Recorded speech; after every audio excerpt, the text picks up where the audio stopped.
అప్పులు కట్టడానికి అప్పులు చేసిన సర్కారు ఏదైనా ఉంది అంటే అది గత బీఆర్ఎస్ సర్కారే. ఇదే నిజం అనిపించేలా వైట్ పేపర్ లెక్కలు కనిపిస్తున్నాయి.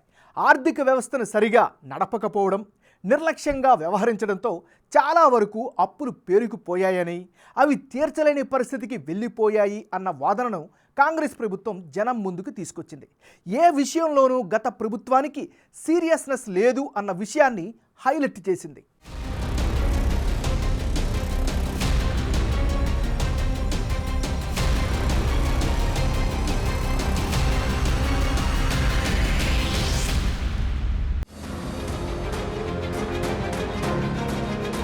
అప్పులు తెచ్చి ప్రాజెక్టులు కట్టాం, భారీ రుణాలు తెచ్చి చేయాల్సిన మౌలిక వసతులు చేశామని గత సర్కార్ చెప్పుకుంటోంది. మరి అవన్నీ మేడిపండుగా తేలిపోయాయి. భారీ అప్పులతో రాష్ట్రానికి గుదిబండ తప్ప మిగిలిందేమీ లేదని కాంగ్రెస్ ప్రభుత్వ మంత్రులు చెప్తున్నారు. ఏ ప్రభుత్వమైనా అప్పులు చేయాల్సిందే, అయితే వాటిని సక్రమంగా పొదుపుగా వాడుకుని ఉంటే ఈ పరిస్థితి వచ్చి ఉండేది కాదన్న వాదనను తెరపైకి తెస్తున్నారు. అప్పులు తెచ్చి సంపద సృష్టించామని గత ప్రభుత్వం చెప్పినా అదంతా దుర్వినియోగమే అయిందని ప్రస్తుత ప్రభుత్వం వాదిస్తోంది. అప్పులు దొరక్కపోతే అధిక వడ్డీలు కొప్పుకుని మరీ తెచ్చారన్న విషయాన్ని ప్రస్తావించింది కాంగ్రెస్ ప్రభుత్వం. అప్పులు చేయడం కాదు, చేసిన అప్పుల్ని కరెక్ట్గా వినియోగించారా లేదా అన్నది తేల్చడం కోసమే వైట్ పేపర్ అంటోంది కాంగ్రెస్ సర్కార్. ఆర్బీఐ రిలీజ్ చేసిన లెక్కల ప్రకారం 3,89,672 కోట్ల అప్పు తెలంగాణ ప్రభుత్వానికి ఉంది. అయితే ఇందులో ఏ ఒక్కటి వదలకుండా వాడేసుకుంది గత సర్కారు.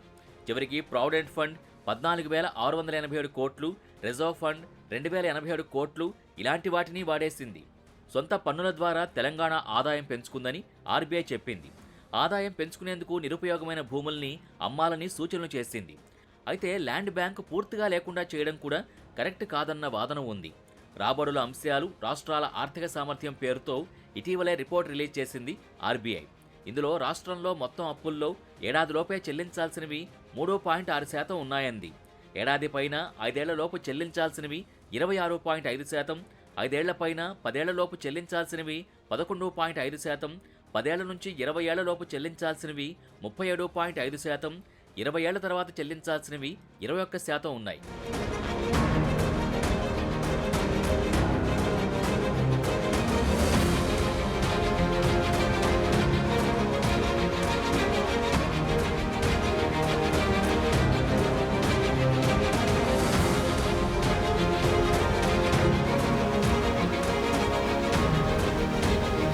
గత సర్కార్ ఆదాయం వచ్చే దగ్గర వదిలేయడం, ఖర్చు పెంచేయడం, వృధాను అరికట్టలేకపోవడం, అప్పులు తీర్చేందుకు మళ్లీ అప్పులు తేవడం వంటి వాటిని కాంగ్రెస్ సర్కార్ హైలైట్ చేసింది. ఇందుకు మంత్రి ఉత్తమ్ కుమార్ రెడ్డి ఓ ఉదాహరణ కూడా చెప్పారు. సివిల్ సప్లై శాఖ అప్పుల్లో కూరుకుపోవడానికి చాలా కారణాలున్నాయన్న ఉత్తమ్ అందులో ఒక ఎగ్జాంపుల్ చెప్పారు. కేవలం పొలిటికల్ కారణాలతో కర్ణాటక, తమిళనాడుకు బియ్యం ఇవ్వకుండా ఆపేశారని సభలో గుర్తు చేశారు. దీనివల్ల నష్టపోయింది రాష్ట్ర ప్రభుత్వమే అని చెప్పుకొచ్చారు. ఇది ఒక ఉదాహరణ మాత్రమే. కొత్త ప్రభుత్వం ఏర్పడి నెల కూడా కాలేదు. ఇంకా తవ్వుతూ వెడితే ఇలాంటి కథలు ఎన్ని ఉంటాయోనన్న చర్చ కూడా జరుగుతోంది. సివిల్ సప్లైస్ కార్పొరేషన్ నిరుపేదలకి బియ్యం ఇచ్చే కార్పొరేషన్ కి గత ప్రభుత్వం 10 ఏళ్లలో ఒక్క సంవత్సరం కూడా పూర్తి సబ్సిడీ విడుదల చేయనందుకు 56,000 కోట్లకు అప్పు పెరిగింది. 56,000 కోట్ల అప్పు పెరగడమే కాకుండా ఈరోజు సివిల్ సప్లైస్ కార్పొరేషన్ యొక్క నష్టాలు, లాసెస్, సివిల్ సప్లైస్ కార్పొరేషన్ గత ప్రభుత్వం యొక్క లెగసీ నష్టాలు 11,500 కోట్లు. ఏ స్టేట్లో అదే అన్నిట్లో మీరు ఎట్లా అవుట్ స్టాండింగ్ పబ్లిక్ డెట్ వదిలిపెట్టినంటే కేవలం సివిల్ సప్లైస్ కార్పొరేషన్కే ఇప్పుడు యాన్యువల్ ఇంట్రెస్ట్ పేమెంట్ 3,000 కోట్లు కట్టాల్సి ఉంది. అది మరి గత ప్రభుత్వం యొక్క నిర్వాహకం అని చెప్పి నేను మనవి చేస్తూ, సివిల్ సప్లైస్ కార్పొరేషన్ ఇంత ఇండెట్ ఉన్న కర్ణాటక, తమిళనాడు రాష్ట్రాలు ఈ స్టాకులు మేము కొంత కొనుక్కుంటాం, నెలకి 2.5 లక్షల టన్నులు మీ దగ్గర బియ్యం కొనుక్కుంటుంటే స్టాక్ ఉన్నా సరే కేవలం పొలిటికల్ కారణాల వల్ల వారికి ఆ రైస్ అమ్మలేదనే విషయం కూడా నేను ఈ సభ దృష్టికి తీసుకొస్తున్నాను. నిజానికి ఆర్థిక శాఖలో శ్వేతపత్రం రిలీజ్ చేయాలని కాంగ్రెస్ ప్రభుత్వం అనుకున్న ప్రధాన కారణం గత ప్రభుత్వం 10 ఏళ్ల రిపోర్టుని జనం ముందు ఉంచడానికే. 2014లో రాష్ట్రం ఎలా ఉండే, ఇప్పుడు ఎలా అయింది, ఎంత అప్పులు తెచ్చారు, ఎంత అభివృద్ధి చేశారు, ఎంత దుర్వినియోగం అయింది, బ్యాంకులకు తప్పుడు రిపోర్ట్ ఎలా ఇచ్చారు, ఇలాంటి అంశాల్ని తెరపైకి తేవడంలో కాంగ్రెస్ ప్రభుత్వం సఫలమైంది. ప్రజలకు అసలు విషయాల వివరణ కోసమే ఈ శ్వేతపత్రమని సభలో క్లారిటీ ఇచ్చారు. జరగాల్సిన నష్టం జరిగింది. కట్టాల్సిన అప్పులు, అసలు వడ్డీలు కడుతూనే ఉండాలి. అదే సమయంలో తామిచ్చిన హామీల్ని ఒక్కొక్కటిగా పట్టాలెక్కించాలి. ఇదే ఇప్పుడు రేవంత్ రెడ్డి సర్కారు ముందున్న అసలు లక్ష్యం. అయితే ప్రజలపై భారం మోపకుండా, ఛార్జీలు పెంచకుండా ఆర్థిక వ్యవస్థలో ఆదాయం ఎక్కడ వృధా అవుతోందో తెలుసుకోవాలంటున్నారు ఆర్థిక నిపుణులు. స్టేట్ జీఎస్టీ ఆదాయాన్ని పెంచుకోవాల్సి ఉంది. ట్యాక్స్ కట్టని ఎగవేతదారుల్ని, తక్కువ ట్యాక్స్ చూపించే వ్యాపారుల్ని, సంస్థల్ని కనిపెట్టాలంటున్నారు.